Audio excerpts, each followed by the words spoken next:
Mais si Dieu doit me donner 1 milliard de francs et que je ne peux pas donner 50 millions à un jeune pour l'aider à faire quelque chose sans sortir, je prie Dieu qu'il ne me donne pas ce milliard-là. Le président de la transition, le capitaine Ibrahim Traoré s'est rendu à l'université Joseph Kézerbo de Ouagadougou, où il a rendu visite aux étudiants burkinabés et leur a fait le point de la situation qui prévaut actuellement dans le pays. Lors des échanges, qui se sont déroulés dans une atmosphère de gaieté, le chef de l'État a beaucoup insisté sur l'union et le patriotisme de tous les fils et filles du pays. J'avoue que c'est tout de suite que j'apprends que ça fait plus d'1 an qu'à Dori, il n'y a pas cours à l'université. Je l'avoue quand même que je viens de l'apprendre, je ne savais pas que ça durait depuis si longtemps. Ce qui est là pour la sécurisation de ces institutions et d'ailleurs de tous les villages, ce que je peux vous dire au jour d'aujourd'hui, si vous avez remarqué, les premières mesures que nous avons prises, c'était pour accroître nos effectifs, recruter. Donc, les VDP, nous avons augmenté l'effectif en faisant 2 classes, les VDP communaux et les VDP nationaux. Cela veut dire que les communaux vont rester dans leur commune pour défendre et les nationaux pourront être employés partout. L'idée aussi, c'est de petit à petit convertir les plus jeunes à l'armée après un temps de combat. Concernant l'armée, je pense qu'il y a un recrutement actuellement en cours de près de 6000 hommes si je ne me trompe, et il y en aura encore, parce que le défi de l'effectif est le plus important. Le combat atteint un niveau où nous ne pouvons plus nous permettre de mettre de petits effectifs sur le terrain. Donc nous avons accentué les recrutements et les formations sont en cours. Et parallèlement aussi, l'équipement est en cours d'acquisition, de sorte que lorsqu'ils finissent leur formation, ils puissent être immédiatement engagés pour pouvoir venir sécuriser un certain nombre de localités. Donc la question de la sécurité se résume d'abord à une question d'effectif, une question d'équipement, ce qui est en cours de résolution. Parce qu'un combattant, on ne le forme pas aussi en 2 semaines, 3 semaines. Il faut un minimum de connaissances qu'il doit acquérir pour pouvoir faire face. Et aussi, la puissance de feu ennemi est assez élevée. Et nous sommes en train de nous équiper pour répondre au moins 5 à 7 fois plus que sa puissance de feu pour pouvoir dominer avec notre effectif. Donc, je peux vous assurer donc qu'à la fin de la formation de ces gens, qui ne doit pas tarder normalement, la priorité sera mise donc sur ces villes qui portent donc les universités et aussi avoir de la présence autour des universités pour que vous ne soyez pas affectés encore dans vos activités académiques. Ça sera notre priorité. Et d'ailleurs, pour ce qui concerne Thomas Sankara, la préoccupation a été soulevée déjà par vos cadres et instruction a été donnée déjà au ministre de la Sécurité pour générer une force qui doit immédiatement être déployée là-bas. Et concernant Dori et Waïguia et les autres centres, vous avez dû remarquer que nous avons redécoupé le territoire parce que nous étions à 3 régions et ça ne permet pas de quadriller efficacement. Nous avons redécoupé et on a créé ce qu'on appelle des groupements de forces. Et je pense que pour ceux qui sont à Dori, ils doivent bientôt constater l'évolution. Waïguia également, j'ai même vu une marche avant-hier pour réclamer plus de sécurité. C'est normal. Dans les heures à venir, vous verrez aussi ce qui va se passer autour. Donc actuellement, nous ne pouvons pas détailler toute la stratégie qui est en place, mais le volet tactique, nous sommes en train de tout mettre en œuvre pour que les unités la puissent faire face. Et d'ailleurs, les unités sont en train de, par le cœur qu'ils ont, ils sont en train de prouver quelque chose d'exceptionnel, de faire face avec le minimum qu'ils ont, mais nous mettons tout en œuvre aussi pour qu'ils aient l'équipement nécessaire. Donc, si je peux vous donner une date pour que vous repreniez les cours, je ne peux pas dire à telle date exactement, mais je peux vous dire que d'ici le mois de février, normalement, une vague doit avoir fini sa formation et que nous allons injecter sur le terrain. Ils finissent en fin janvier Et en février, ils seront injectés sur le terrain. Et je ne peux pas dire qu'on commence par Dori ou Waïwia ou Dédougou, ou toutes ces zones sont trucs. Mais nous n'allons pas détailler ici le plan. Mais nous ferons tout pour que dans les jours à venir, là, vous soyez en sécurité et que vous puissiez retourner et reprendre les cours. C'est ce que je peux vous assurer. Et ça y va de toutes les universités. Concernant la question donc de Nazi Boni, je pense que c'est relatif à toutes les universités. Le nombre de plats qui est insuffisant. Et les cités, avec les PDI aujourd'hui aussi, c'est pas facile, je le reconnais. Et je sais que beaucoup d'étudiants aussi ont des parents déplacés et ça rend difficile la tâche. Voilà. Les parents ne peuvent pas soutenir et c'est vous qui êtes obligés maintenant de soutenir. Je reconnais que tout ça c'est compliqué. Mais le corollaire de tout ça c'est cette guerre. Et nous devons lutter pour que dans les jours à venir, là, la température puisse baisser et permettre aux gens de reprendre les activités un peu pour que chacun puisse pouvoir soutenir voilà, l'autre. Voilà.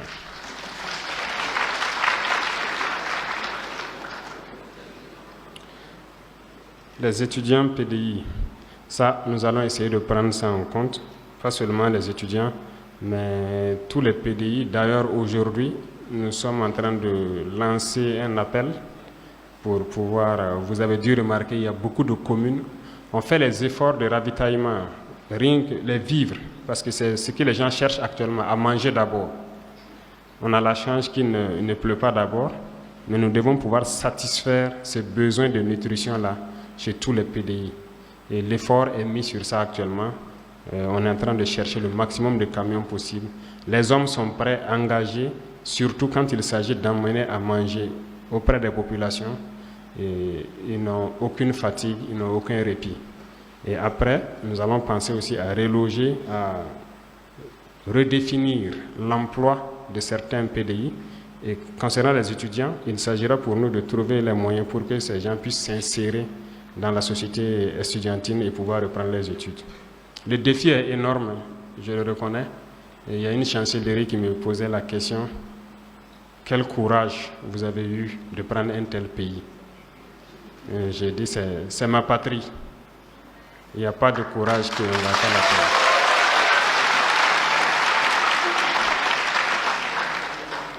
La question des infrastructures, c'est connu, les laboratoires, les bibliothèques, l'Internet. L'Internet, je pense que ça va se résoudre. Heureusement, le ministre est là, elle a bien entendu. Je pense que pour l'université de Ouagadougou aussi, c'est une préoccupation, la fibre optique. Les travaux sont en cours en tout cas, je pense que les connexions et autres. J'espère que d'ici juin comme ça doit être OK pour la question d'Internet. J'espère bien.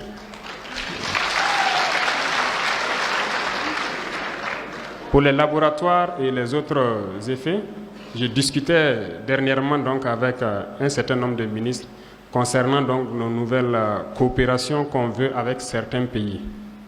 Et à chaque fois que l'on part vers un pays pour une nouvelle coopération, j'aime insérer donc le volet enseignement pour qu'on puisse trouver des bourses pour que les étudiants puissent aller se perfectionner dans certaines technologies et revenir, et surtout qu'on puisse acquérir du matériel de laboratoire.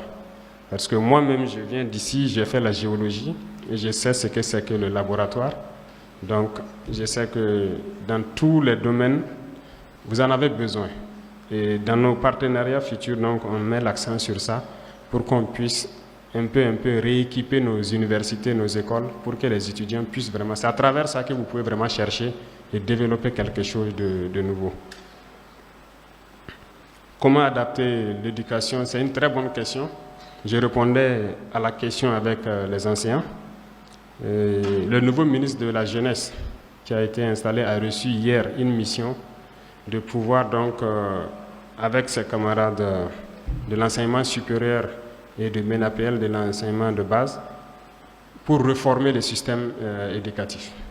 Parce qu'au Burkina, on finit la terminale, la destination c'est l'université.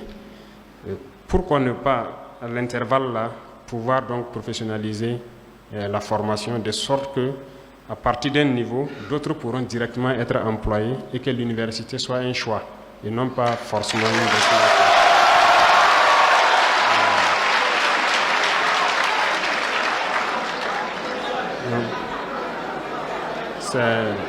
c'est un processus qui a démarré.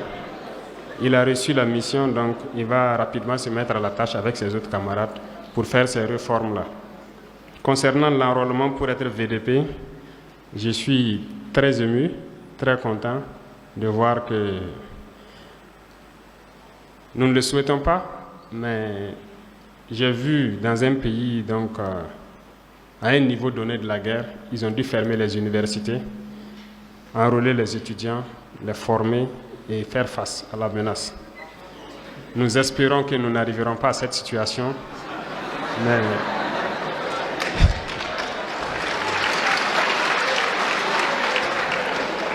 je suis particulièrement content de voir qu'il y a des combattants ici, que cette rage-là existe toujours au sein des étudiants. C'est très bien.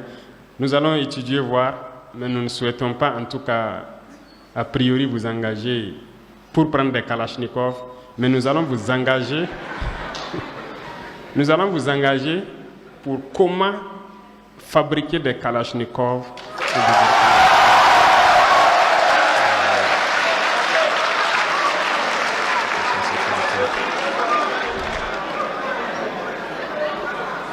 Donc, revenant aux préoccupations donc, de l'université Thomas Sankara, c'est une préoccupation qui a été posée aussi au niveau des enseignants et c'est un truc que j'ai suivi. Je pense qu'en octobre encore, il y a eu un accident mortel sur la voie là. Le vendredi surpassé, si je ne me trompe, j'ai pris la voie pour aller donc, au centre de formation des VDP et j'ai pu remarquer l'étroitesse de cette voie. Donc, dès cette semaine, je vais voir avec le ministre des Infrastructures qu'est-ce qui peut être fait dans l'urgence pour que la voie redevienne une 2 voies au moins.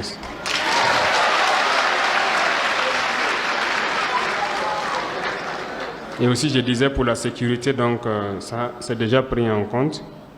Revenant à la question du patriotisme,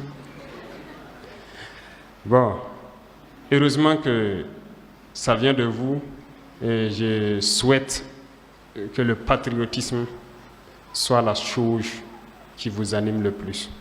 Rien ne vaut la patrie. Et déjà que cette jeunesse a compris que notre patrie, on ne va jamais se retrouver ailleurs et être chez soi. C'est chez nous ici. Et ceux qui ne veulent pas se battre pour la patrie, je pense que vous les connaissez.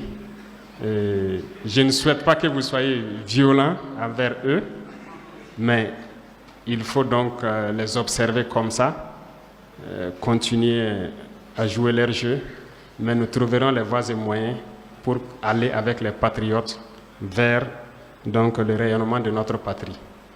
Et c'est un phénomène très important, d'autant plus que les gens ont demandé à ce qu'on ramène l'éducation civique et tout au niveau des universités même. Mais nous trouverons la formule pour en tout cas faire rehausser le niveau de patriotisme de la jeunesse pour que les gens n'emboîtent pas les pas de certaines personnes qui ont vraiment tout perdu. Voilà.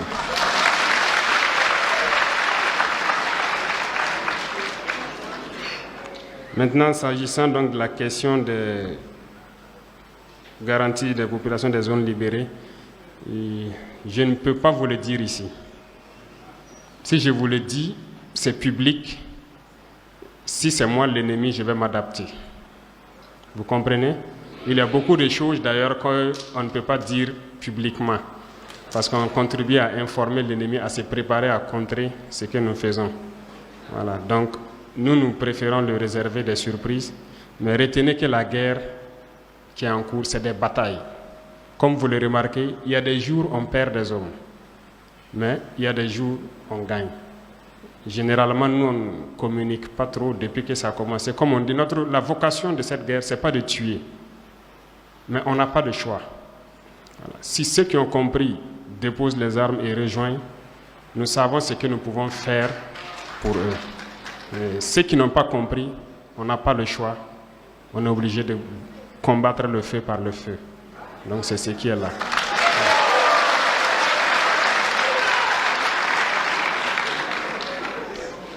La réduction du nombre de partis politiques, je pense qu'il y a une réforme globale en cours. Si nous on ne le fait pas, c'est que ça ne va jamais se faire. Voilà.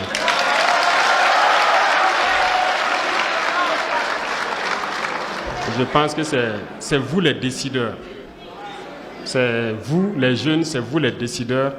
Et on va réformer de sorte que je pense que ça doit d'ailleurs interpeller tout le monde, que les gens puissent s'unir et pouvoir...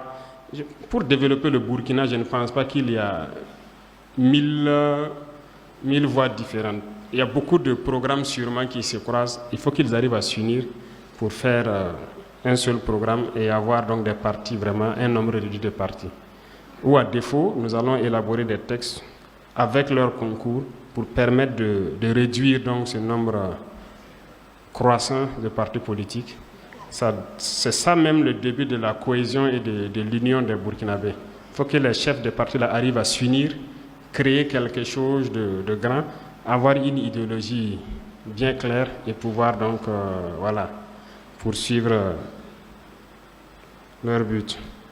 Donc c'est des réformes en cours qui seront lancées. Il y a le Premier ministère qui va convoquer un cadre de concertation pour ces réformes-là. Je regarde sur mes fidèles compagnons. Vous avez bien dit fidèles. Ils sont fidèles. Donc ne vous en faites pas. La particularité entre moi et mes compagnons, c'est que la guerre n'est pas que mauvaise. La guerre est très bien.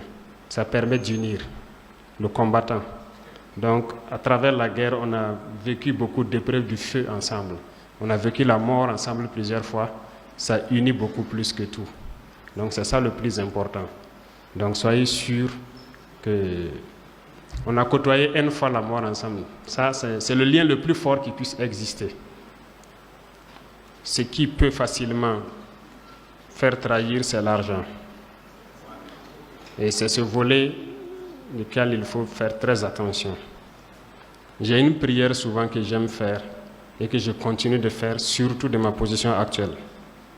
Parce que je ne comprends pas souvent certaines personnes qui n'arrivent pas à aider d'autres. J'aime prier et j'aime dire que si Dieu doit me donner 1 milliard, tout le monde veut l'argent, tout le monde veut la fortune. Voilà pourquoi on cherche à travailler. Mais si Dieu doit me donner 1 milliard de francs et que je ne peux pas donner 50 millions à un jeune pour l'aider à faire quelque chose sans sortir, je prie Dieu qu'il ne me donne pas ce milliard-là.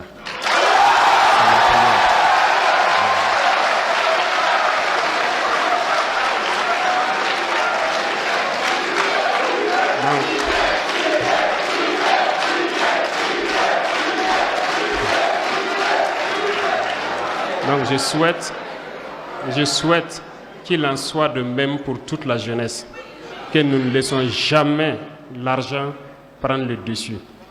On a faim, on est pauvre, on a tout, mais la dignité de l'homme, il n'y a rien qui vaut ça. Il faut cultiver ça.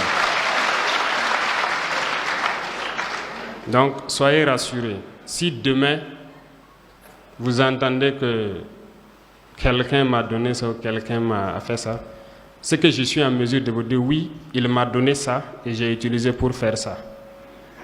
Donc je ne prends rien de sale et je prie Dieu que je ne puisse pas trahir sur ce volet-là. Une fois que ça c'est pas fait, c'est qu'on pourra faire le programme qu'on veut dérouler. Et je pense que tout va bien se passer.